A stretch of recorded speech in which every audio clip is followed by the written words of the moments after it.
অপয়া মুখ পুড়ে দিলি তো সকাল সকাল ক্ষতি করে। এই তুই কি চাস বলতো? সব তো খেয়েছিস। জন্ম নিতেই মাকে খেলি, তারপর দাদিকে। এখন কি সংসারটাও খেয়ে শান্ত হবি? এইভাবে চলতে থাকলে সে সময় দূরে নেই যখন আমাদের ভিক্ষের থালি নিয়ে রাস্তায় বসতে হবে। তুই তো আর মরবি না, আমাদেরই মরতে হবে।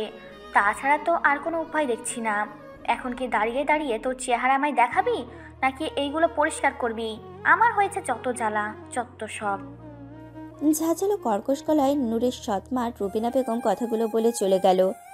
নূর কালে হাত দিয়ে মাথা নিচু করে দাঁড়িয়ে এতক্ষণ তার সৎমায়ের কথাগুলো শুনছিল।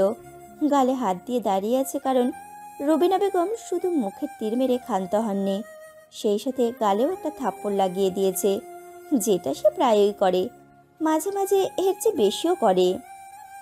রুবিনা বেগম চলে যাওয়ার পর নূর একটা দীর্ঘশ্বাস ছেড়ে নিচে পড়ে থাকা ভাঙা চায়ের কাপের টুকরোগুলো তুলে পরিষ্কার করতে থাকে। এই কাপটি হাত থেকে পড়ে ভেঙে গেছে, আর এই সামান্য কারণে তার সৎমা তাকে চড় মেরে এতগুলো কথা শুনিয়ে গেলেন। যদিও এতে নূরের কোনো দোষ ছিল না। নূর যখন চা নিয়ে যাচ্ছিল তখন হঠাৎই ওর ছোট ভাই রবি পেছন থেকে এসে ওকে ভাও বলে। আকস্মিক এমন হওয়ায় নূর তাল সামলাতে না পেরে হাত থেকে গরম চা ভর্তি কাপটা নিচে পড়ে যায়। এতে কিছু চা ওর পায়ের ওপরেও পড়ে, কিন্তু তাতে কি যায় আসে এই বাড়ির কারোর? ওটা দেখার কারোর টাইম নেই। ওর চেয়েও বেশি মূল্যবান এই কাপ, আর সেই কারণেই রুবিনা বেগম তার মহামূল্যবান বাণী শুনিয়ে গেলেন। নূর কাপের টুকরোগুলো উঠিয়ে জায়গাটা পরিষ্কার করে ফেলল। টুকরোগুলো ময়লার ঝুড়িতে ফেলে পেছনে ফিরতেই দেখলো ওর ছোট ভাই রবি মাথা নিচু করে দাঁড়িয়ে আছে, চেহারায় অপরাধ বোধ। নূর মাথাটা একটু নিচের দিকে ঝুঁকিয়ে রবির কাঁধ ধরে এক হাত দিয়ে রবির থুতনি ধরে উঁচু করে বলল, কি হয়েছে ভাই? এমন প্যাঁচার মতো মুখ বানিয়ে রেখেছিস কেন? আমার জন্য মা তোমাকে মারলো, আবার বকলো। তুমি বললে না কেন যে আমার জন্য সব হয়েছে? আবার আমাকেও বলতে দিলে না, ইশারায় না করলে।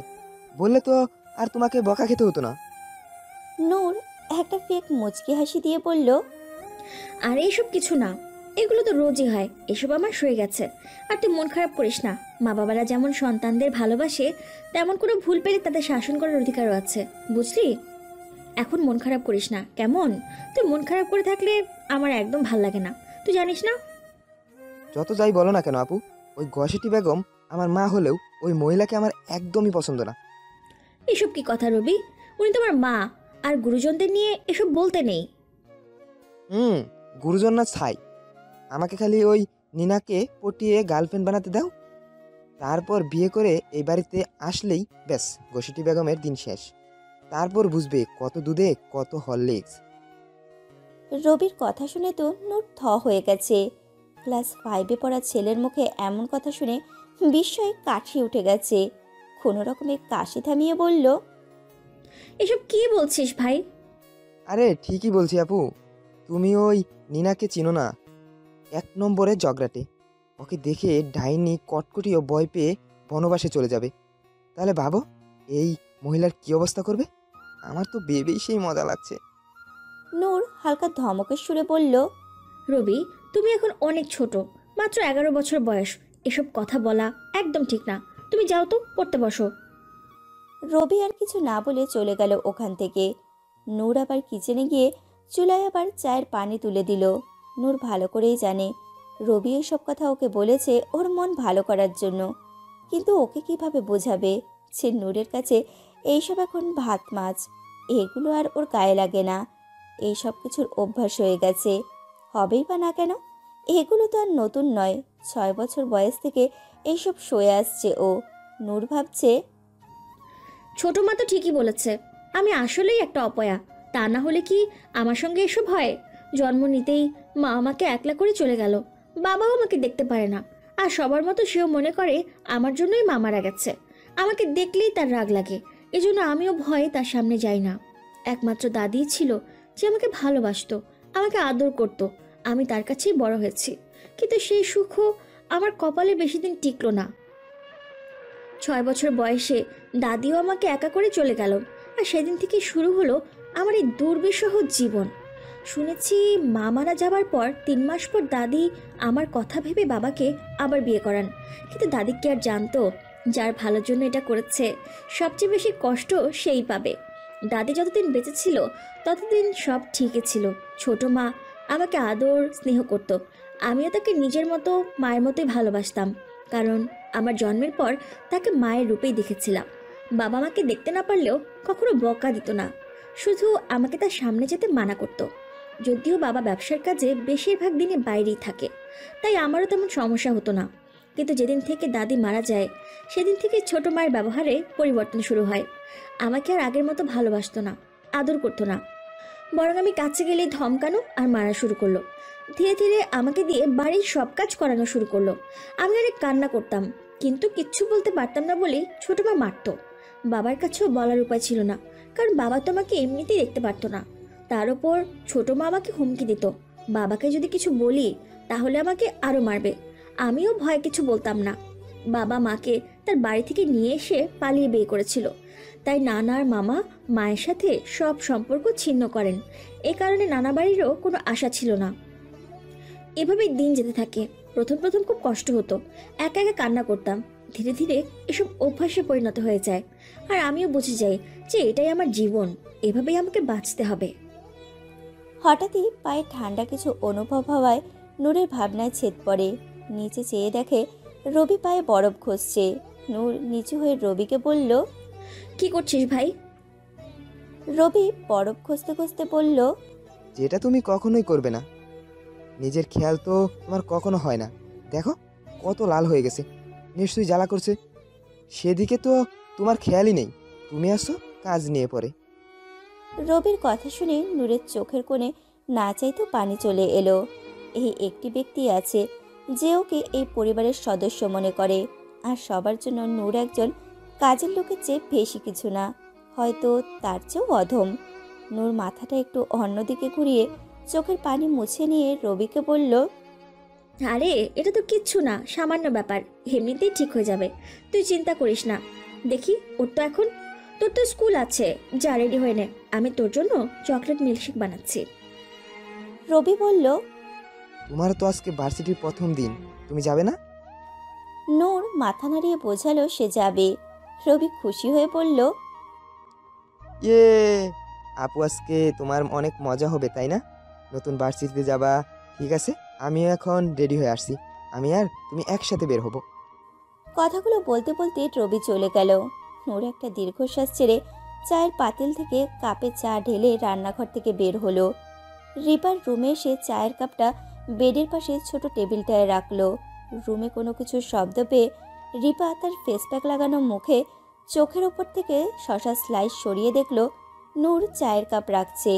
মুখে বিরক্তির ছাপ নিয়ে রিপা নূরকে বলল, এই, তোকে না কতবার বলেছি সকাল সকাল তোরই অপয়া চেহারা আমায় দেখাবি না, আমার ঘুম থেকে ওঠার আগে চা রেখে যাবি।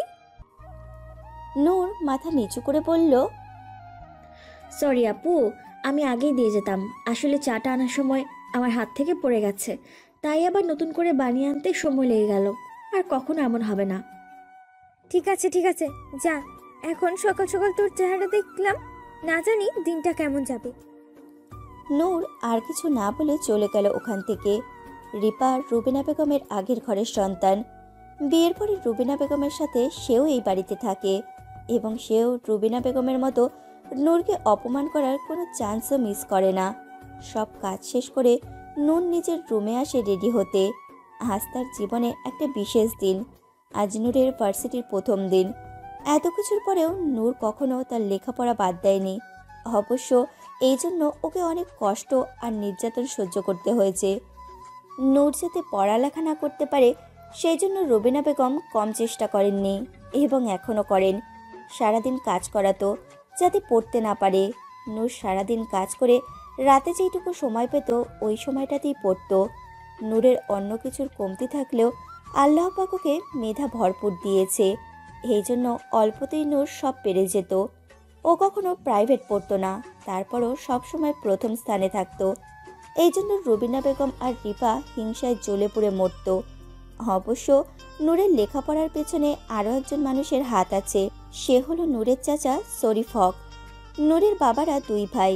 নূরের বাবার নাম জরিফ হক আর চাচা শরীফ হক। শরীফ হক নূরের স্কুলের টিচার ছিলেন, সেই সুবাদে শরীফ হক নূরকে পড়ালেখায় অনেক হেল্প করতেন। আগে সবাই একসাথে থাকতো, পরে নূরের চাচা আলাদা বাড়ি করে ওইখানেই তার পরিবার নিয়ে থাকে।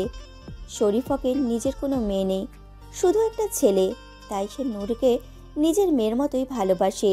সে তো নূরকে নিজের বাড়িতে রাখতে চেয়েছিল, কিন্তু নূরের চাচি এতে নারাজ। সেও নূরকে বাড়ির সবার মতন অপয়া মনে করে। নূরের এইচএসসি পরীক্ষার পর রুবিনা বেগম নূরের পড়াশোনাও প্রায় বন্ধই করে দিয়েছিল। তখন নূর তার চাচার কাছে অনেক কান্নাকাটি করে। তখন শরীফ হক নূরের বাবার সাথে কথা বলে আর নূরের পড়ালেখার কন্টিনিউ করানোর জন্য রিকোয়েস্ট করে।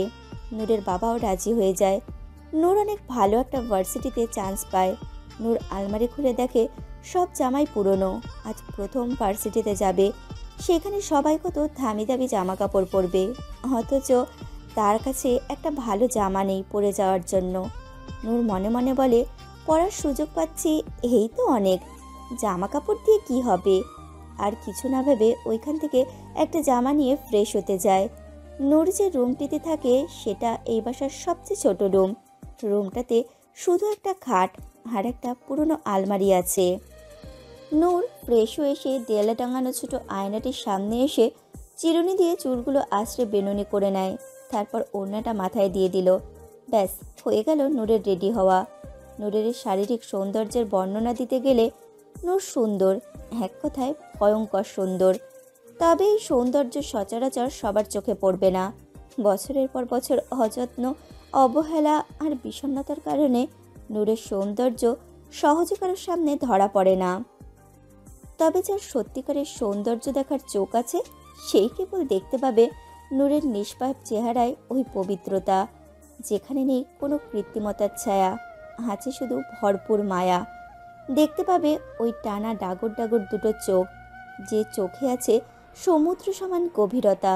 নূর ড্রয়িং রুমে এসে খাবার টেবিলে যেয়ে দেখলো এটো থালাবাটি এলোমেলো হয়ে আছে খাবার জন্য। একটা শুকনো রুটি ছাড়া আর কিছুই নেই। নূর ভালো করেই জানে এইসব রুবিনা বেগমের কাজ, নূরের পড়াশুনো বন্ধ করার জন্য। এই রকম অনেক পন্থা সে অবলম্বন করে থাকে। নূর টেবিলের সব কিছু পরিষ্কার করে রাখে, তারপর শেষমেশ ওই শুকনো রুটিটাই খেয়ে পানি খেয়ে নেয়, কারণ বাইরে যেয়ে খাওয়ার মতো টাকা ওর কাছে নেই। নূর রবিকে ডাকে একসাথে বের হওয়ার জন্য। সামনে এগোতেই নূর দেখে ওর চাচা শরীফ হক বসে আছে সোফায়। মুচকি এসে নূর বলল, আরে চাচা, কখন এলেন? কেমন আছেন? শরীফ হক মুখে খুশির ঝলক নিয়ে বলল, এই তো মা, ভালো, এইমাত্র আসলাম। দরজা খোলা ছিল, তাই ভিতরে এসে বসলাম। তোমার তো আজকে ভার্সিটির প্রথম দিন, তাই ভাবলাম দেখা করে যাই। তুমি খুশি তো? নূর বলল, হ্যাঁ চাচা, আমি খুশি। এসব তো আপনার জন্যই পসিবল হয়েছে। আপনি না থাকলে হয়তো আমি এই পর্যন্ত আসতেই পারতাম না। আমাকে দোয়া করবেন চাচা, আমি যেন আপনার মান রাখতে পারি। শরীফ হক বলল, আমার জন্য কিছু হয়নি, সব হয়েছে তোমার মেধা আর পরিশ্রমের জন্য। তা না হলে কি, যেখানে অনেকে লাখ লাখ টাকা দিয়েও ভর্তি হতে পারে না, সেখানে তুমি তোমার মেধা জোরে টিকে গেছো। আমার দোয়া সবসময় তোমার সাথে আছে। শরীফ হক তার পকেটে হাত দিয়ে কিছু টাকা বের করে নূরের হাতে দিয়ে বলল, এই টাকাটা রাখো, নতুন জায়গায় যাচ্ছ, তোমার কাজে লাগবে। নূর ছলছল চোখে চেয়ে রইল। মনে মনে ভাবছে, যেখানে ওর নিজের বাবা ওকে দেখতে পারে না, আজকের এমন একটা দিনেও ওর পাশে নেই, সেখানে চাচা হয়েও আমার সব খেয়াল রাখে। রবির ডাকে নূরের ভাবনায় ছেদ পড়ল। রবি বলল, চলো আপু, আমি রেডি। নূর মাথা ঝাঁকিয়ে বলল, হ্যাঁ চল। রবি শরীফ হককে দেখে বলল, আরে চাচ্ছু, কেমন আছেন? শরীফ হক মুখে হাসির রেখা টেনে বলল, ভালো বাবা, তুমি কেমন আছো? আমি তো বিন্দাস। শরীফ হালকা হেসে বলল। তোমার বাবা বাসায় নেই? রবি বলল, না, বাবা তো কাল রাতেই চলে গেছে। শরীফ হক কিছুটা হতাশ স্বরে বলল। ও মনে মনে ভাবছে, আজকের এমন একটা দিনেও ভাইয়া মেয়েটার সাথে নেই। নূর বলে উঠল। তাহলে আমরা যাই চাচা। শরীফ হক বলল, হ্যাঁ হ্যাঁ চলো, আমিও বের হব। তোমার সাথে দেখা করতেই এসেছিলাম, এখন বাসায় যাব। ওরা তিনজন একই সাথে বেরিয়ে গেল। রবির স্কুল বাসার কাছেই, হেঁটেই যাওয়া যায়। রবিকে স্কুলের গেটে দিয়ে নূর রওনা হলো ভার্সিটির উদ্দেশ্যে। বাস স্ট্যান্ডে এসে বাসের জন্য দাঁড়িয়ে আছে নূর। রিকশায় গেলে অনেক টাকা লাগবে, তাই বাসেই যাবে। চাচার দেওয়া টাকাগুলো এখনই শেষ করতে চায় না নূর। টাকাগুলো রেখে দিয়ে ওর জরুরি কাজে লাগাবে। যদিও দরকার হলে চাচার কাছে চাওয়ার সাথে সাথেই দিয়ে দেবে। তারপরও বারবার টাকার কথা বলতে নিজেরই খারাপ লাগে। ভাবতে ভাবতেই বাস চলে এলো। নূর তাড়াতাড়ি করে বাসে উঠে পড়ে। বাসে উঠে দেখে অনেক ভিড়। নূর আগে কখনো এভাবে একা চলাফেরা করেনি, তাই একটু ঘাবড়ে যায়। অনেক কষ্টে ঠেলে ঠুলে একটা সিট পেয়ে বসে পড়ে। বসে বসে নূর ভাবছে, না জানি নতুন জায়গা, নতুন মানুষ সব কেমন হবে। নূরের স্কুল আর কলেজ একসাথেই ছিল, তাই অন্য কোথাও যেতে হয়নি। এই প্রথম কোনো নতুন জায়গায় যাচ্ছে নূর। একটু নার্ভাস লাগছে। নূর হয়তো স্বপ্নেও ভাবেনি ওর সাথে আজকে কি হতে চলেছে, যা ওর জীবনের মোড়টাকেই পাল্টে দেবে। একগাদা উৎসাহ আর উত্তেজনা নিয়ে একটি মেয়ে তার পাশে থাকা মেয়েগুলোকে কথাটি বলল। সাথে সাথে এই মেয়েগুলো আরও 4 গুণ উত্তেজনা নিয়ে সামনে তাকালো কাঙ্ক্ষিত ব্যক্তিটিকে দেখার জন্য। যেন এখনই না দেখলে ওদের চোখ অন্ধ হয়ে যাবে, আর কখনো কিছু দেখতেই পাবে না। তারা শুধু ওই ব্যক্তিটিকে দেখছে বললে ভুল হবে। এক প্রকার চোখের তীর দিয়ে ছিদ্র করে ফেলছে। দেখতে দেখতে প্রথম মেয়েটি বুকের বাম পাশে 2 হাত চেপে ধরে বলল, হ্যাঁ ইয়ার, একটা মানুষ এতটা হট অ্যান্ড হ্যান্ডসাম কিভাবে হতে পারে? তার সুরের সাথে মিলিয়ে দ্বিতীয় মেয়েটি বলল, আই সোয়ার ইয়ার, যত দেখি মনে হয় আগের দিনের তুলনায় আজ বেশি হ্যান্ডসাম লাগে। তৃতীয় মেয়েটি বলল, একদম গ্রিক গডের মতো দেখতে, হাইটটাও সেই, পুরো 6 ফুট 1 ইঞ্চি। ইস, ফর্সা, 6 প্যাক, বডির উপর কালো হাতা কাটা টি শার্টে কি মারাত্মক লাগছে। লুক অ্যাট হিজ মাসলস, ওফ, একদম ঘায়াল করে দেয়। এতক্ষণে চতুর্থ মেয়েটি হাই হুতাশ করতে করতে বলল, আমার তো মমতা জানটির মতো গাইতে ইচ্ছে করছে, পোলা তো নয়, একখান আগুনের কোলা। এতক্ষণে পঞ্চম মেয়েটি বলে উঠল,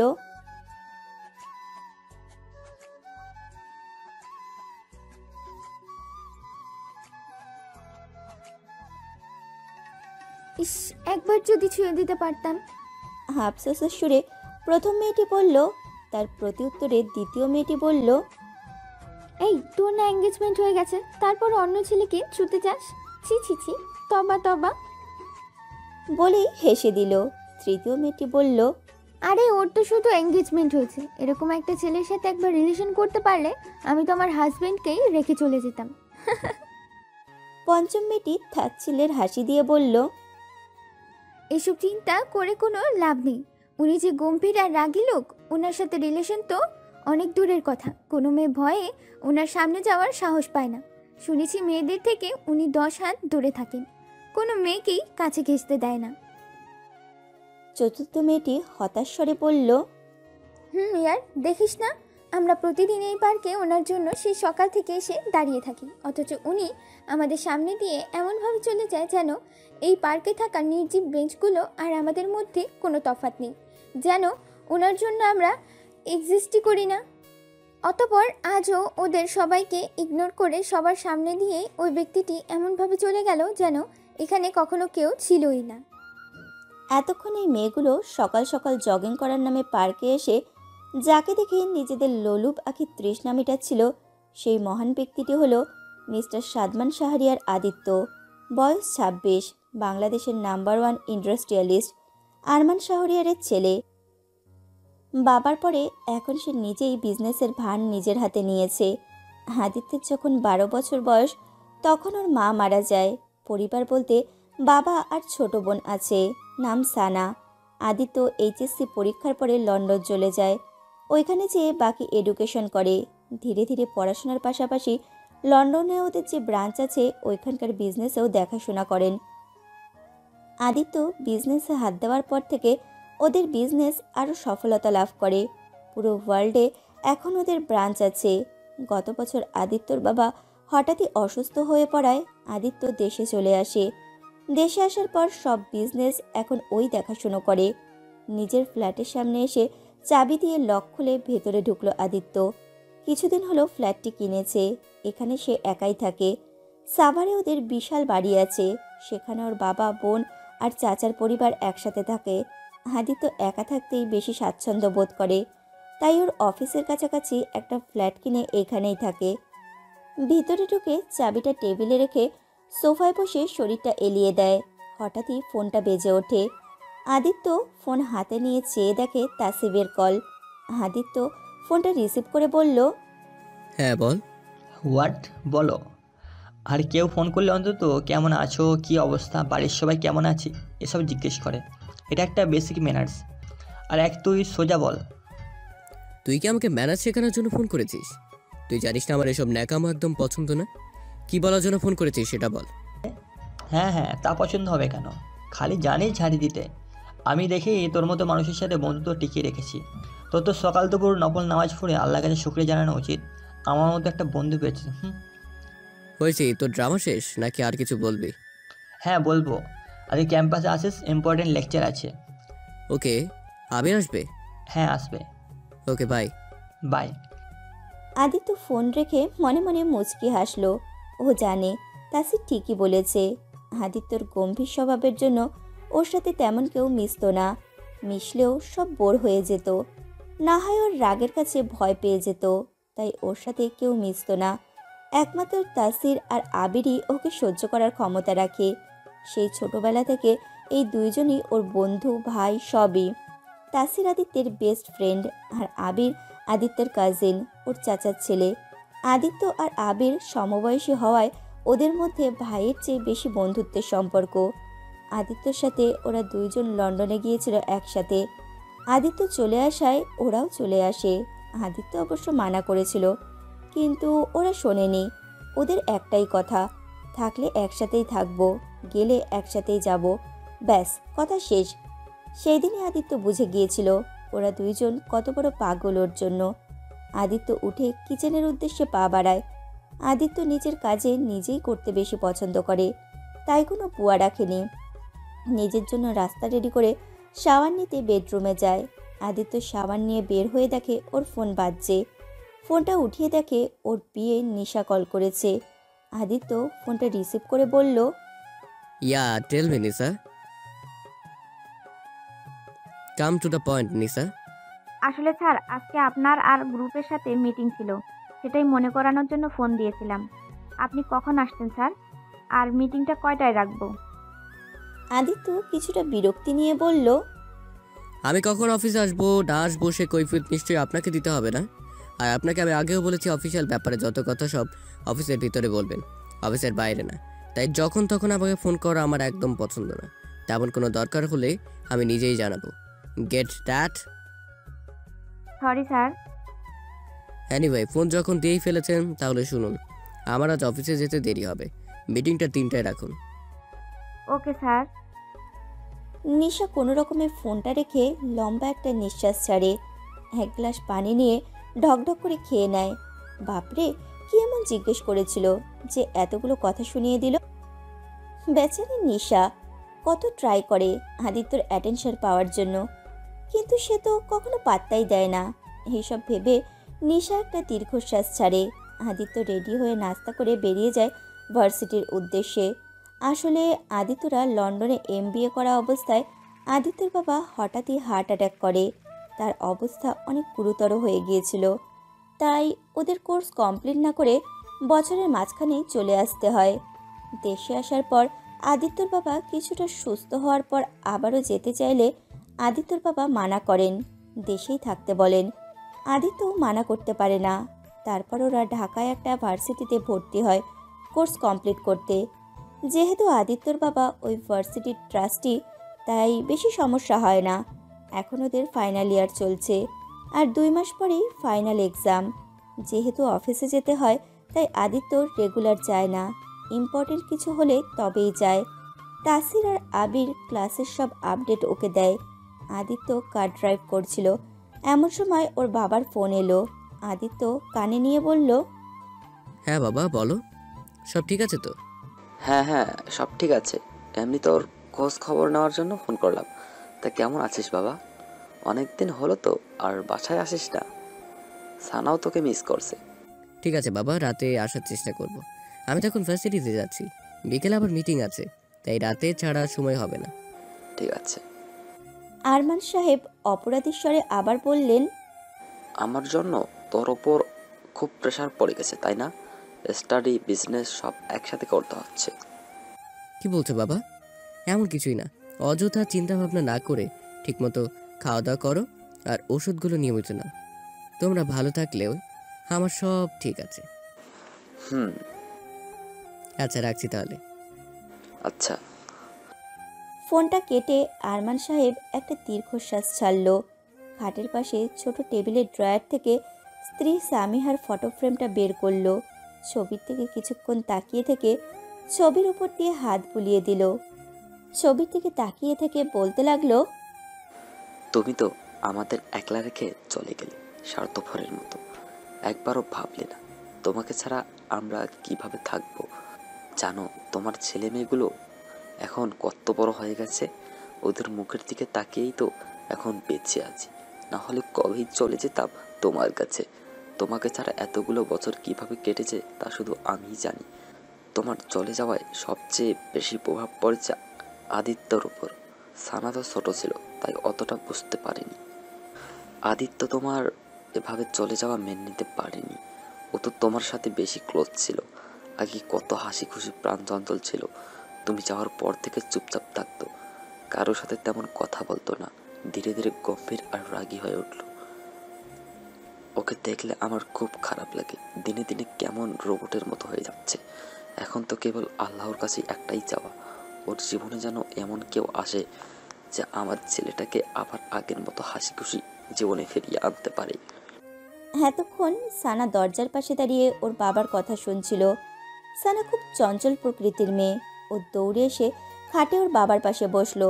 তারপর ওর বাবার এক হাত জড়িয়ে ধরে বলল, তুমি চিন্তা করো না বাবা, আমরা ভাইয়ের জন্য লাল টুকটুকে একটা মিষ্টি বউ বিয়ে করে আনবো, তারপর সব ঠিক হয়ে যাবে। আরমান সাহেব একটু মুচকি হেসে বলল, সেই চেষ্টা কি কম করলাম? সে তো বিয়েতে রাজিই হয় না। আরে হবে হবে, সময় আসলে ঠিকই হবে। সানা ওর মায়ের ছবিটা হাতে নিয়ে বলল, আম্মু কত সুন্দর ছিল, ভাইয়াও আম্মুর মতো সুন্দর, শুধু আমিই সুন্দর না। আরমান সাহেব বলল, ধরব কামে, কে বললো তোকে এসব কথা? শুধু কি ফর্সা হলেই মানুষ সুন্দর হয় নাকি? সৌন্দর্য মানুষের মন থেকে আসে। যার মন সুন্দর সেই আসল সুন্দর। সানা মুচকি হেসে বলল। হুম। নূর ভার্সিটির গেটের সামনে এসে দাঁড়াতেই ওর ফোন বেজে উঠল। ফোন বের করে দেখলো তানি কল করেছে। নূরের ঠোঁটে মুচকি হাসি চলে এলো। নূরের অতি সামান্য কিছু আপন লোকের মধ্যে এই ব্যক্তি একজন, যে ওকে অনেক ভালোবাসে, সুখে দুঃখে সব সময় ওর পাশে থাকে। নূর ফোন রিসিভ করে বলল, কোথায় তুই? আমি তো চলে এসেছি। নূর পিছনে ফিরে দেখে তানি দাঁড়িয়ে আছে। নূর এগিয়ে গেল ওর দিকে।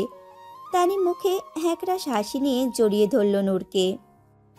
নূর, নূর, জিন কসম, আই এম সো এক্সাইটেড। আমরা দুজনে একই ভার্সিটিতে চান্স পেয়েছি। আমার যে কি মজা লাগছে তোকে বলে বোঝাতে পারবো না।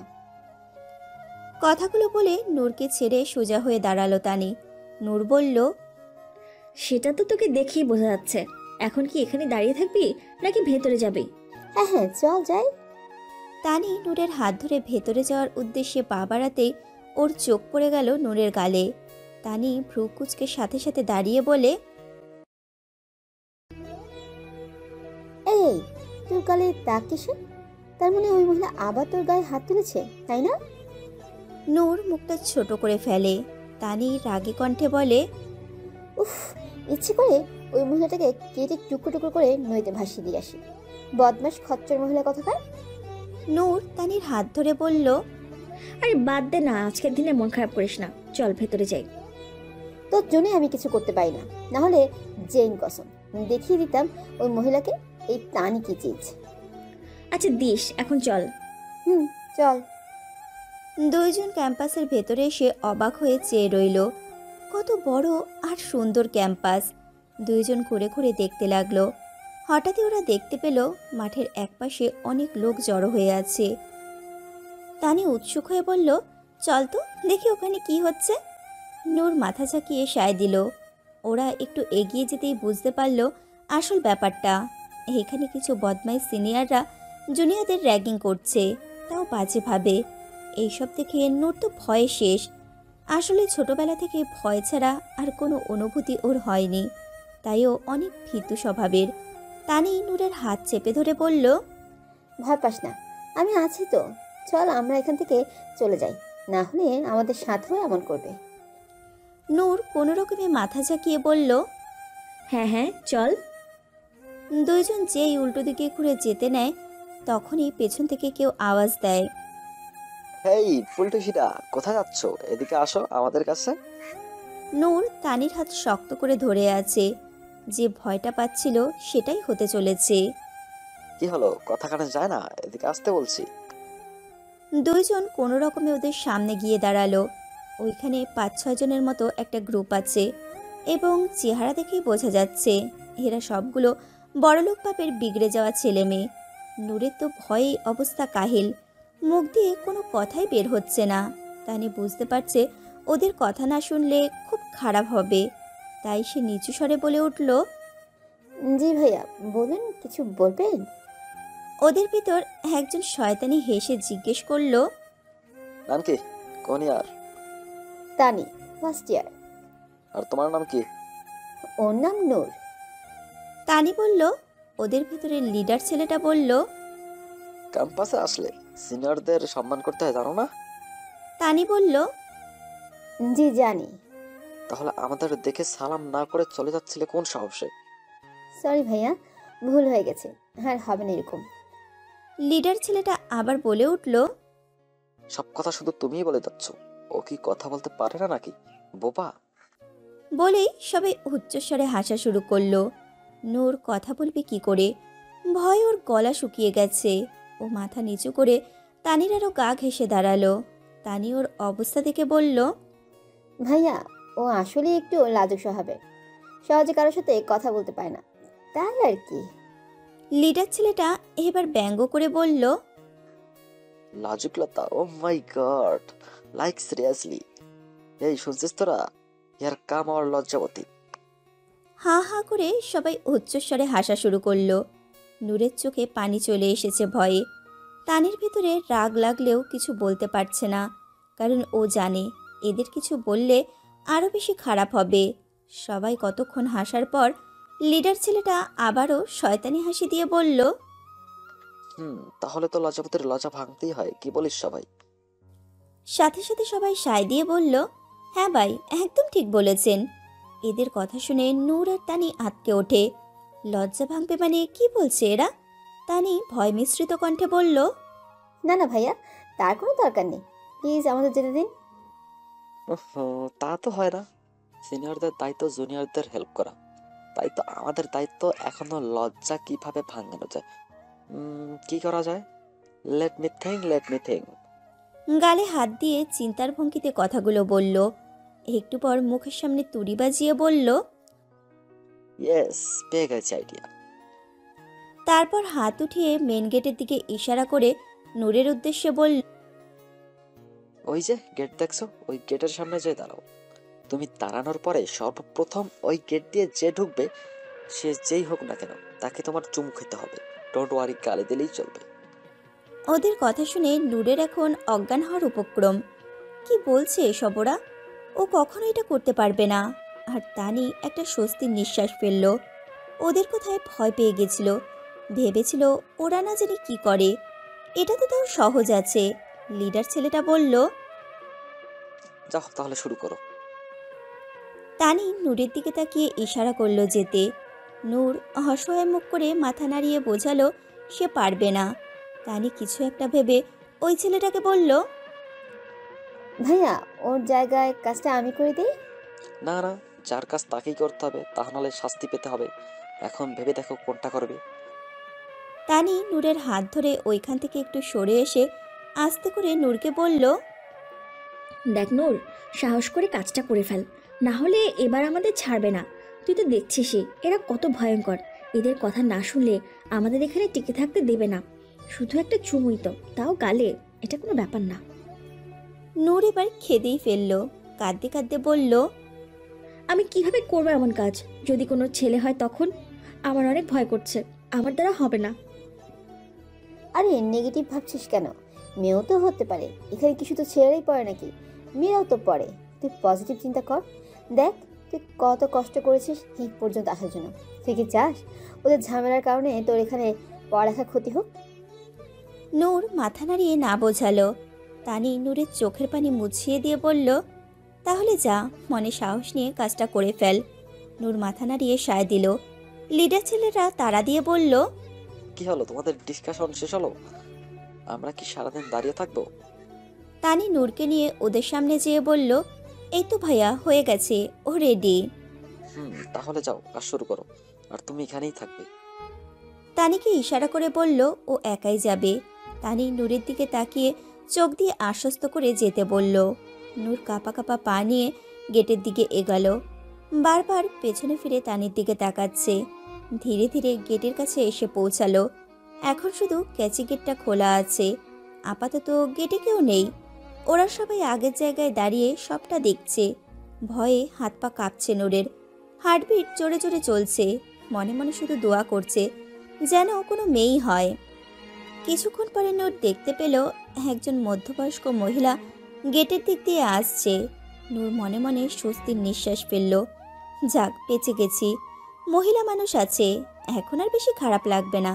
তারপরও নূরের ভয় করছে, উনি যদি কোনো অধ্যাপিকা হন তখন? যাক, এখন আর এত ভেবে লাভ নেই, পরে মাপ চেয়ে নিলেই হবে। নূর গেটের মাঝামাঝি যেয়ে দাঁড়ালো যাতে মহিলাটি যেতে না পারে। চোখ বন্ধ করে একটা লম্বা নিঃশ্বাস নিল। তারপর এক চোখে একটুখানি খুলে দেখল মহিলাটি কাছে চলে এসেছে। নূর আবার চোখ বন্ধ করে নিল। একটু পর ওর সামনে কারোর অস্তিত্ব টের পেল। নূর মনে করল মহিলাটি হয়তো ওর সামনে।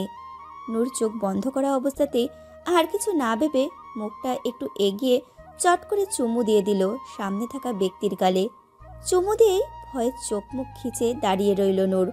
কিছুক্ষণ পর কোনো সারা শব্দ না পেয়ে ধীরে ধীরে চোখ খুলে সামনে তাকালো।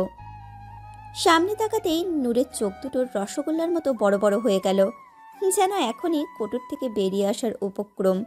তীব্র মাত্রায় একটা শক খেল। ভয়ে বিস্ময়ে ঠোঁট দুটি আপনা আপনি ইয়া বড় হা হয়ে। সাথে সাথে নূর হাত দুটো একসাথে করে নিজের হা করা মুখের ওপরে চেপে ধরল। নূরের নিজের চোখের ওপরে বিশ্বাস হচ্ছে না। ও তো ওই মহিলাকে চুমু দিয়েছিল, তাহলে এই ছেলেটা কোথা থেকে আসলো? আদিত্য ভার্সিটির সামনে এসে গাড়ি পার্ক করে ভিতরে যাওয়ার জন্য পা বাড়ায়। হঠাৎই ওর ফোনটা বেজে ওঠে। আদিত্য ফোন বের করে চেয়ে দেখে আবিরের কল।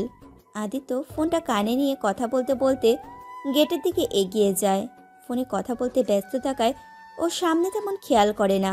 গেটের সামনে যেয়ে দেখে ওর সামনে একজন মহিলা। আদিত্য অন্যদিকে তাকিয়ে ফোনে কথা বলায় ব্যস্ত। হঠাৎই সামনের মহিলাটাকে পেছনে থেকে কে যেন ডাক দেয়, আর মহিলাটি ওইখান থেকে চলে যায়। আর আদিত্য সামনে এগিয়ে যায়। আদিত্য এখনও অন্যদিকে তাকিয়ে ফোনে কথা বলছে। হঠাৎ ওর হাতে থাকা ফাইলটা নিচে পড়ে যায়। আদিত্য ফাইলটা তোলার জন্য মাথা একটু নিচে ঝুঁকাতেই আচমকা ওর গালে কেউ চুমু দিয়ে দেয়। আচমকা এমন হওয়ায় আদিত্য থ হয়ে যায়। কয়েক সেকেন্ড ওভাবেই মাথা ঝুঁকে দাঁড়িয়ে থাকে, বোঝার চেষ্টা করে ওর সাথে আসলে কি হয়েছে। তারপর যখন বুঝতে পারে ও কেউ ওকে চুমু দিয়েছে, তখন মাথা নিচু অবস্থাতেই দেখলো সামনে একটা মেয়ে। মুখটা এখনো দেখেনি আদিত্য, শুধু জামা কাপড় দেখেই বুঝলো যে সামনে একটা মেয়ে। আর এটা বুঝতে পেরে আদিত্যর রাগ উঠে গেল। যেখানে কোনো মেয়ে ওর হাত ধরার সাহস পায় না, সেখানে এই মেয়ের এত সাহস যে সোজা চুমু দিয়ে দিল। ভাবতেই আদিত্যর চোয়াল শক্ত হয়ে এলো। এইসব গায়ে পড়া মেয়েদের ওর একদম পছন্দ না। এই মেয়েকে তো আজ সে চরম শিক্ষা দেবে। এসব ভেবেই আদিত্য প্রচণ্ড রাগ আর বিরক্তি ভরা মুখ নিয়ে ওপরের দিকে তাকালো মেয়েটিকে দেখার জন্য। কিন্তু যেই সামনে তাকালো দেখলো মেয়েটি ভয়ে চোখ মুখ খিচে দাঁড়িয়ে আছে। মুহূর্তেই যেন পৃথিবীটা থমকে গেল আদিত্যর। আশেপাশের সব কিছু ঘোলাটে হয়ে গেল। মস্তিষ্ক যেন শূন্য হয়ে গেল। মুখের ভাবভঙ্গি পাল্টে গেল। রাগ আর বিরক্তির জায়গায় চলে এলো একরাশ বিস্ময় আর মুগ্ধতা। বুকের বাম পাশে এই প্রথম কিছু একটার উপস্থিতি টের পেল, যেটা খুব তীব্র গতিতে শব্দ করছে, যেন এখনই বুক ফেটে বেরিয়ে আসবে। আদিত্য ভাবছে কারো ভীতু চেহারাও যে এত সুন্দর হতে পারে ওর জানা ছিল না। এত নিষ্পাপ কারো চেহারা কিভাবে হতে পারে? যেন সদ্য ফোটা কোনো ফুল। রাজ্যের যত মায়া যেন এই মুখটাতেই ঢেলে দিয়েছে। আদিত্য যেন চোখের পলকই পড়ছে না, মুখ দিয়ে কোনো কথা বের হচ্ছে না, ভাষা হারিয়ে ফেলেছে সে। একটু পর ধীরে ধীরে মেয়েটা তার চোখ খুলে তাকালো, আর তাকাতেই যেন আদিত্য সর্বনাশা ডেকে আনলো। কাজল কালো ডাগর ডাগর ওই দুটি চোখ যখন বড় বড় হয়ে গেল, আদিত্য যেন ওই দুটি চোখের গভীরতায় তলিয়ে গেল, যেখানে থেকে বেরোবার কোনো কুলকিনারাই নেই। এইদিকে নূর তো ভয়ে এখন অজ্ঞান হওয়ার অবস্থা। ও একটা ছেলেকে চুমু দিয়েছে, ভাবতেই ওর হাত পা অবশ হয়ে আসছে। নূর আর কিছু না ভেবে ওইখান থেকে দৌড়ে চলে যায়। নূরের পিছে পিছে তানিও দৌড় দেয়। নূর চলে যেতেই আদিত্যর হুঁশ আসে। মাথাটা একটু ঝাঁকিয়ে নিজেকে ঠিক করে। সে ভাবছে কি হয়ে গিয়েছিল আমার? আমি কিনা একটা মেয়ের দিকে এইভাবে তাকিয়েছিলাম? এক মিনিট, মেয়েটা তো আমাকে চুমু দিয়েছিল, আমি তো কিছু বলতেই পারলাম না। চুমুর কথা ভাবতেই আদিত্যর এক হাত আপনা আপনি ওর গালে চলে যায়, যেখানে নূর চুমু দিয়েছিল। এদিকে এতক্ষণ ভার্সিটির সবাই হাঁ করে এদের কাণ্ড দেখছিল। সবাই অবাকের চরম পর্যায়ে। আদিত্যকে শুধু ভার্সিটির মানুষ না, বাংলাদেশের প্রায় সবাই কম বেশি চেনে। এই প্রথম তারা আদিত্যের সাথে এমন কিছু হতে দেখেছে। আর মেয়েগুলো সব রাগে ফুঁসছে।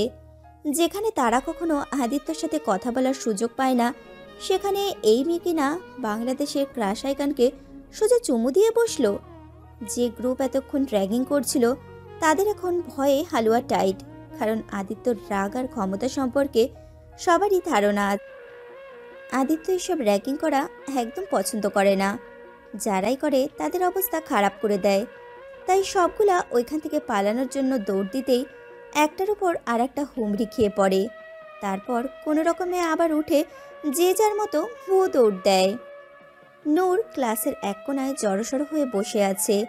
বুকটা এখনো ভয়ে কাঁপছে ওর, যেন কাউকে এইমাত্র খুন করে এসেছে আর পুলিশ ওকে ধরতে আসবে। ওইখান থেকে দৌড়ে আসার পর নূর কোনো রকমে একজনের কাছ থেকে ক্লাসটা চিনে ক্লাসের ভেতরে এসে বসে পড়ে। এতক্ষণে তানিও চলে আসে, নূরের পাশে বসে হাঁপাতে থাকে। তারপর বলে, এই তুই কোথায় চলে গিয়েছিলি এত তাড়াতাড়ি? জেন কসম, খুঁজতে খুঁজতে আমার জান শেষ। নূর তানির দিকে করুণভাবে তাকিয়ে কাঁদো কাঁদো গলায় বলল, এখন কি হবে তানি? দেখলি তো, যে ভয়টা পাচ্ছিলাম সেটাই হলো। এখন ওই ছেলেটা রাগ করে যদি আমার সঙ্গে কিছু করে তখন? আরে ইয়ার রিল্যাক্স, কি এমন হবে? কিছুই হবে না। আরে তোর তো খুশি হওয়া উচিত। যেটা করার জন্য বাংলাদেশের প্রতিটা মেয়ে স্বপ্ন দেখে, সেই কাজটা তুই এত সহজেই করে ফেললি। বাংলাদেশের crush icon the Sadman Shahriar আদিত্যকে চুমু খেয়ে বসলি। ইস, তোর জায়গা যদি আমি হতাম কি মজা যে হতো। নূর তানির দিকে ভ্রুকুচকে তাকিয়ে বলল, এই কি বলছিস তুই এইসব? এমনিতে আমি টেনশনে মরছি, আর তুই আছিস তোর ফ্যান্টাসি নিয়ে। আমি কি ইচ্ছে করে ওনাকে চুমু দিচ্ছি নাকি? আমি তো ওই মহিলাটাকে দিচ্ছিলাম, জানি না ওই লোকটা কোত্থেকে চলে আসলো। ওকে ওকে, রিল্যাক্স, এত টেনশন নিস না। চুমুই তো দিয়েছিস, গুলি তো আর করিসনি যে তোকে একদম ফাঁসিতে ঝুলিয়ে দিবে। আমি ওনার সম্পর্কে যতটুকু জানি, উনি খুব রাগী, তবে মেয়েদের কখনো অসম্মান করেন না। নূরের ভয় যা একটু কমেছিল, রাগী কথাটা শুনে ভয়টা আবারও বেড়ে গেল। তানি বুঝতে পেরে নূরের কাঁধে হাত দিয়ে বলল, আরে আমি আছি তো, কিচ্ছু হবে না, তুই এখন একটু শান্ত হ। নূর মাথা নাড়িয়ে সায় দিল, তবে সে এখনো ভেতরে ভেতরে ভয়ে মরছে। এক খান চুম্মা দে, কারেন্ট লাগাইলি, 2 খান চুম্মা দে, ভোল্টেজ বাড়াইলি, 3 খান চুম্মা দে আমায়, high high temperature, high high চার গিয়া প্যার কাবু খা। আদিত্য তীক্ষ্ণ দৃষ্টিতে আবিরের দিকে তাকাতেই আবিরের গান গাওয়া বন্ধ হয়ে গেল। ওরা তিনজন এখন ক্যান্টিনে বসে আছে। আবির আর তাসির ক্যান্টিন থেকেই আদিত্য চুমু খাওয়া দেখেছে। তারপর আদিত্য ওদের কাছে এসে বসতেই আবির গান গাওয়া শুরু করে দেয়। আদিত্যর এইভাবে তাকানো দেখে আবির বলে উঠল, কি ভাই এমন তাকায় আছিস কেন? মাসুম বাচ্চাটারে মারার ইচ্ছা আছে নাকি? আমরা তোর সেই ল্যাংটা কালের ভাই বন্ধু। তোর এই 26 বছরের জীবনে এই প্রথম কোনো মেয়ে তোকে চুমু খেল। এখন আমরা এটা নিয়ে কি একটু মজাও নিতে পারবো না ভাই? This is not fair. Aditya ভ্রুকুচকে বলল, হয়েছে তো ড্রামা শেষ। আর তোর ভাষা এত অধপতন হয়েছে কবে থেকে? হোয়াট ইজ ল্যাংটা? আবির বাঁকা এসে বলল, ড্রামা তো তুই দেখালি ভাই, একদম সুপার ডুপার হিট। ওয়াহ क्या ड्रामा কি সিন লাজবাব। আগে জানলে মোবাইলে ভিডিও করে নিতাম, নেটে ছাড়লে সব রেকর্ড ভেঙে ফেলতো। কি বলিস তাসির? তাসির এতক্ষণ আদিত্যর মনের ভাবভঙ্গি বোঝার চেষ্টা করছে। ও ভালো করেই জানে আদিত্য এইসব ব্যাপারে খুব রাগ করে থাকে। তবে আজকে ওর ভাবভঙ্গি অন্যরকম লাগছে তাসিরের কাছে। তখন মেয়েটাকে কিছু না বলে ওইভাবে তাকিয়ে থাকাটা ওর চোখ এড়ায়নি। তবে কি আদিত্য প্রেমে পড়ে গেল? আবিরেরটাকে ভাবনা থেকে বেরিয়ে আসে তাসির। তারপর আদিত্যর উদ্দেশ্যে বলে, হ্যাঁ ঠিকই তো বলেছে আবির, আমরা তোকে ছোটোবেলা থেকে দেখে আসছি। মাসির যেমন গুড়ের ওপর ভিনভিন করে, মেয়েরাও তোর কাছে সবসময় ভিনভিন করে একটু কথা বলার জন্য, ফ্রেন্ডশিপ করার জন্য এবং বয়ফ্রেন্ড বানানোর জন্য, এমনকি তোর বেড পার্টনার হওয়ার জন্যও রেডি থাকে। অথচ তুই কোনো মেয়েকে তোর আশেপাশে ঘেঁষতে দিস না। তো তোর তোর এত বছরে বাঁচিয়ে রাখা ইজ্জতের উপর এভাবে কেউ হাত মেরে গেল, আর এটা নিয়ে আমরা কথা বলবো না তা কি হয়? আবিরও হাসতে হাসতে বলে উঠল, তাসির ঠিকই বলেছে।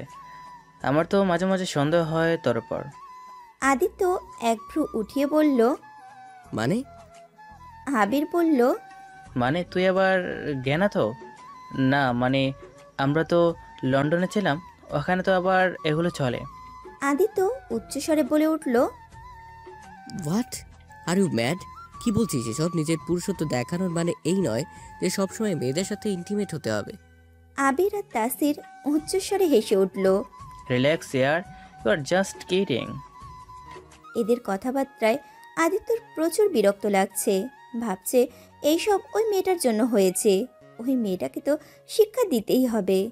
আদিত্য তাসিরকে ডেকে বলল, মেয়েটা কোন ইয়ারে? দেখেই তো ফার্স্ট ইয়ারের মনে হলো, আগে কখনো দেখিনি। চল। কোথায়? ফার্স্ট ইয়ারের ক্লাসে।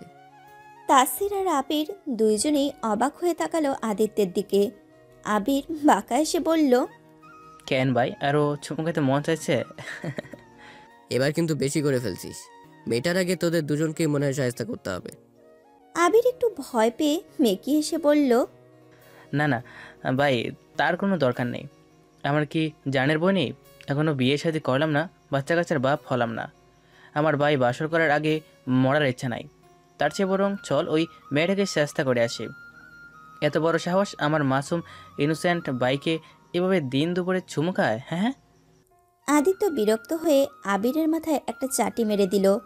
তারপর ওরা তিনজনে বেরিয়ে গেল নূরের ক্লাসের উদ্দেশ্যে।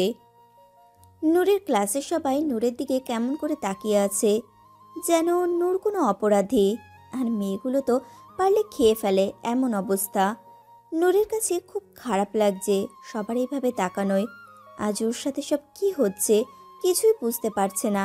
কি ভেবেছিল আর কি হচ্ছে ভেবেই ওর কান্না পাচ্ছে। নূরের ভাবনার মাঝে হঠাৎই দেখলো ক্লাসের সবাই দাঁড়িয়ে পড়েছে। নূর ভাবলো হয়তো প্রফেসর এসেছে, তাই ওরা দুজনও দাঁড়িয়ে গেল। নূর সামনে তাকাতেই ভয়ে থরথর করে কাঁপা শুরু করে দিল। এতক্ষণ যে ভয়টা পাচ্ছিল সেটাই হতে চলেছে। এখন কি হবে? কি করবে এরা আমার সাথে? যদি লেখাপড়া বন্ধ করে দেয় তাহলে আমি কি করব? এইসব ভেবে নূরের হাত পা অবশ হয়ে আসছে। তানির হাত শক্ত করে ধরে ওর পেছনে মুখ লুকালো। ওরা দুইজন বসে পড়ল নিচে, যাতে ওদের দেখা না যায়। আদিত্যরা এইদিক ওইদিক তাকিয়ে মেয়েটাকে খুঁজতে লাগলো। ক্লাসের সব মেয়েরা তো পাগল হওয়ার উপক্রম, হাঁ করে তাকিয়ে আছে আদিত্যের দিকে। ওদের বিশ্বাসই হচ্ছে না যে আদিত্য স্বয়ং ওদের সামনে। আদিত্যর চোখ দুটো শুধু ওই মেয়েটাকেই খুঁজছে। আদিত্য দুই সারির মাঝ দিয়ে হেঁটে পেছনের দিকে যাচ্ছে খুঁজতে খুঁজতে। একদম পেছনে যেতেই দেখতে পায় মেয়েটাকে। আরেকটি মেয়ের পেছনে মাথা লুকিয়ে আছে। আদিত্য বাঁকা এসে মাথা দোলায়, তারপর সবাইকে ইশারা করে বেরিয়ে যাওয়ার জন্য।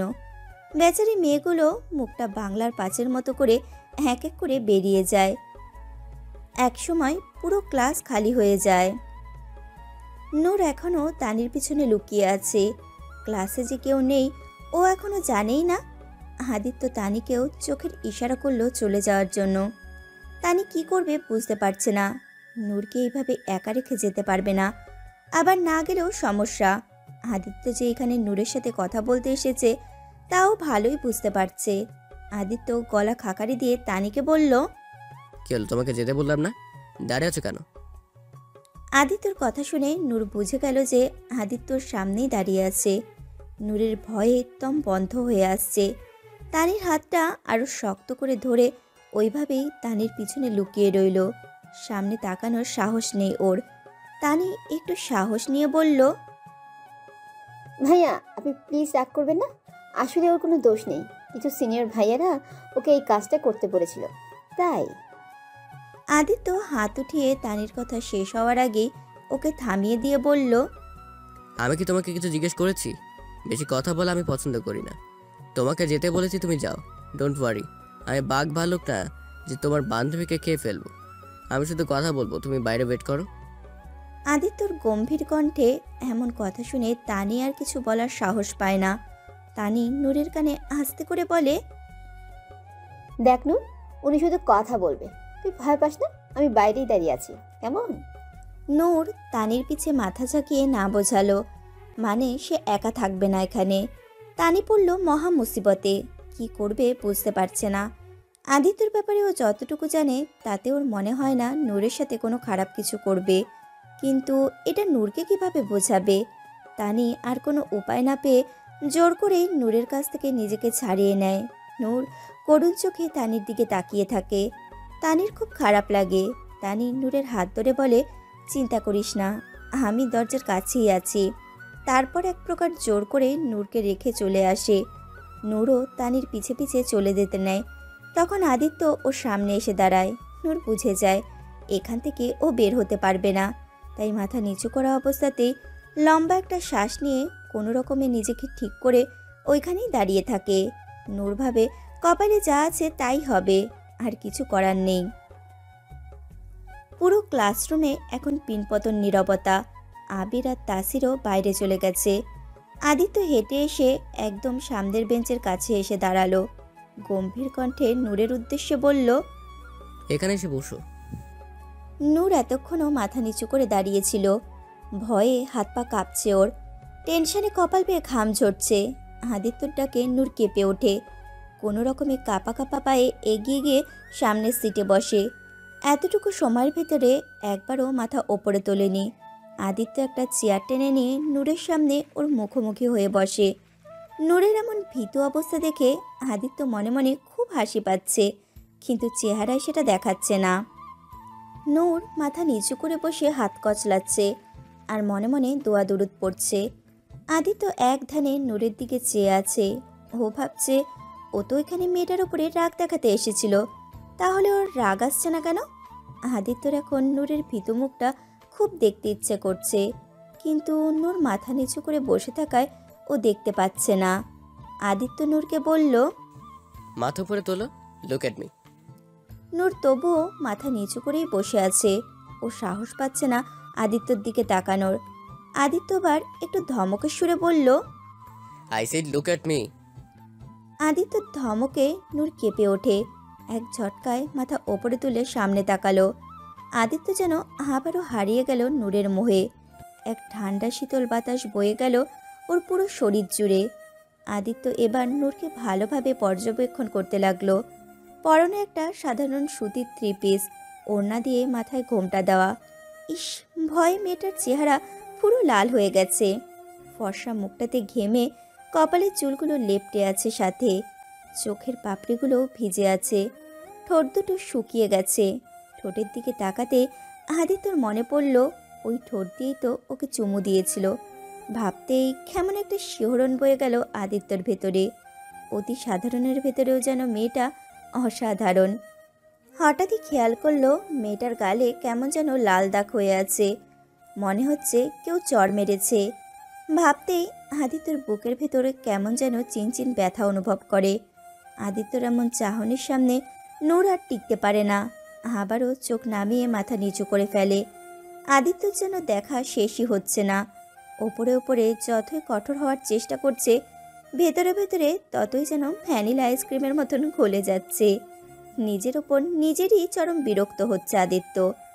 আদিত্য মনে মনে নিজের মনকে নিজেই ঝাড়ি দিয়ে বলল, come on Aditya, be man. এভাবে একটা মেয়ের দিকে হ্যাংলার মতো তাকিয়ে থাকা তোর পার্সোনালিটিকে শোভা দেয় না। তারপর মাথাটা ঝাঁকিয়ে একটু নড়ে চড়ে বসে আদিত্য। তানি দরজার পাশে দাঁড়িয়ে টেনশনে নখ কামড়াচ্ছে। নূরের জন্য ওর অনেক টেনশন হচ্ছে, না জানি মেয়েটা কত ভয়ে আছে। তানির থেকে সামান্য দূরে আবির আর তাসিরও দাঁড়িয়ে আছে।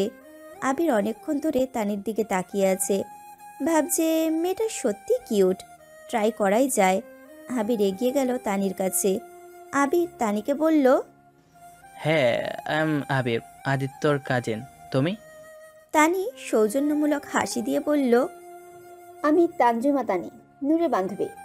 আই মিন ভেতরে যে মেয়েটা আছে। ওকে, তা তুমি সকালে খাওয়া দাওয়া করে আসোনি? এভাবে নখ কাচ্ছ কেন? তানি একটু ইতস্তত হয়ে বলল, আসলে ভাইয়া, আমার বান্ধবীর জন্য একটু টেনশন আছে তো তাই। ভাইয়া ডাক শুনে আবিরের মুখটা চুপসে গেল। সে তানিকে বলল, তুমি জানো না হ্যান্ডসাম ছেলেদের কখনো বাইয়া বলতে নেই? এটা আইনত দণ্ডনীয় অপরাধ।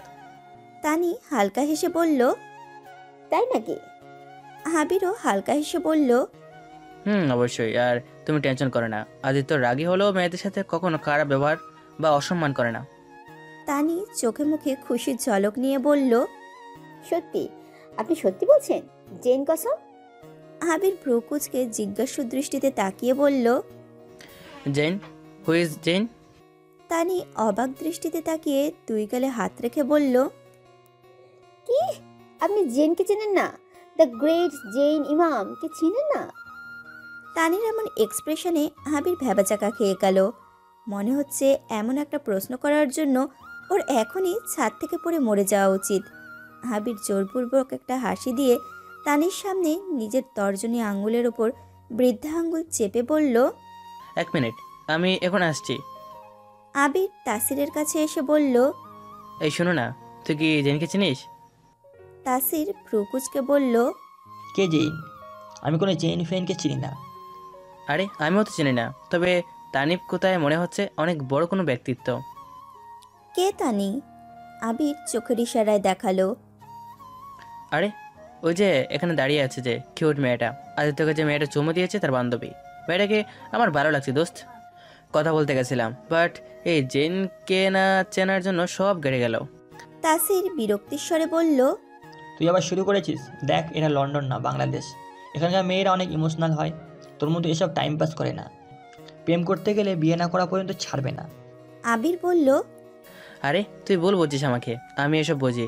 আমার সত্যি মন থেকে ভালো লেগেছে মেয়েটাকে। এখন বল, এই জেনকে কীভাবে চিনবো? আরে গুগল কবে কাজে লাগবে, গুগলকে সার্চ দে। হ্যাঁ তাই তো, এই কথাটা আমার মাথায় কেন এলো না? এখন দেখছি, দাঁড়া। অতঃপর আবির গুগলে সার্চ দিল, আর সার্চ দিয়ে যা দেখলো তাতে ওদের দুইজনেরই মাথা পুরো ঘুরে যাওয়ার উপক্রম। ওরা একজন আরেকজনের দিকে মুখ চাওয়াচাই করছে। তারপর হঠাৎই দুইজন একসাথে উচ্চস্বরে হাসা শুরু করে দিল। হাসতে হাসতে তাসির বলল, সিরিয়াসলি ইয়ার, হে তোর মহান ব্যক্তি, একজন টিভি অ্যাক্টর। আরে আমার কি দোষ? যেভাবে ওই বললো আমি ভাবলাম হয়তো কোনো বড় আকারের কেউ হবে। ভালো হয়েছে, তোদের দুজনে ভালোই মিলেছে। একদম রবনে বানাদি জোড়ি, দুজনেই 1 নম্বরের ফিল্মি ড্রামাবাজ। আবির মনে মনে হাসে। মেয়েটা আসলেই খুব ফিল্মি, ওকে ফিল্মি কায়দাই ইমপ্রেস করতে হবে। আবির আবার তানির কাছে যেয়ে বলল, এই যে ম্যাডাম, আপনার জেন সম্পর্কে জানতে পেরেছি, সত্যি উনি মহান লোক।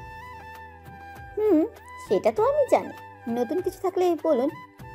আবির তানির মুখের সামনে একটু ঝুঁকে বাঁকা হেসে বলল, অবশ্যই, হাম ভি কিসি জেন সে কম হ্যাঁ কে? তানি লজ্জা পেয়ে গেল আবিরের কথায়। লাজুক হেসে আর চোখে আবিরকে দেখতে লাগলো। ছেলেটা আসলেই হ্যান্ডসাম। আদিত্য কলা খাকারি দিয়ে নূরকে জিজ্ঞেস করলো, নাম কি? নূর কাপা কাপা গলায় বলল, নূর, পুরো নাম? মেহরুমা নূর। এই প্রথম নূরের কণ্ঠ শুনল আদিত্য। ওর কানে যেন বিনা সুরের মতো বাজছে এই কণ্ঠ। কি মধুর কণ্ঠ! আদিত্য আবারও হারিয়ে যাচ্ছে। ও ভেবে পাচ্ছে না কি আছে এই মেয়েটার মাঝে, যা ওর মতো শক্ত মনের মানুষকেও এলোমেলো করে দিচ্ছে। আদিত্য আবার নিজেকে সামলিয়ে নিয়ে গম্ভীর কণ্ঠে বলল, তো ভার্সিটিতে কি এসব করতে আসো? তুমি জানো আজ পর্যন্ত কোনো মেয়ে আমার হাত ধরারও সাহস পায়নি। আর তুমি কি না? আমি যদি এখন তোমার ফ্যামিলির কাছে ফোন করে বলি যে তুমি ভার্সিটি এসে এসব করে বেড়াচ্ছ, তখন কেমন হবে? নূর আতকে উঠল। ভয়ে হাত পা অসাড় হয়ে এলো। সত্যি যদি এসব কথা ওর বাসায় বলে, তাহলে তো ওর পড়ালেখাই বন্ধ হয়ে যাবে, ওর জীবন আরও দুর্বিষহ হয়ে যাবে। নূর আর সহ্য করতে পারে না, এবারও কেঁদেই ফেলে। চোখ দিয়ে অঝরে পানি পড়তে থাকে। কাঁদতে কাঁদতে নূর বলে, সরি, আমি ইচ্ছে করে করিনি, ওরা আমাকে করতে বলেছিল। কান্নার কারণে নূর ঠিকমতো কথাও বলতে পারছে না। নূরের কান্না দেখে আদিত্য চমকে তাকায় ওর দিকে। নূরের কান্না কেন যেন ওর সহ্য হচ্ছে না। বুকের ভেতরে কেমন যেন চিনচিন ব্যথা অনুভব করছে। এতক্ষণ নূরের ভীতু চেহারা ভালো লাগলেও কান্নারত এই চেহারা একদমই ভালো লাগে না আদিত্যের। নূরের চোখের বৃষ্টি যেন আদিত্যর বুকে রক্তক্ষরণ করছে। ও তো শুধু নূরকে ভয় দেখাতে চেয়েছিল।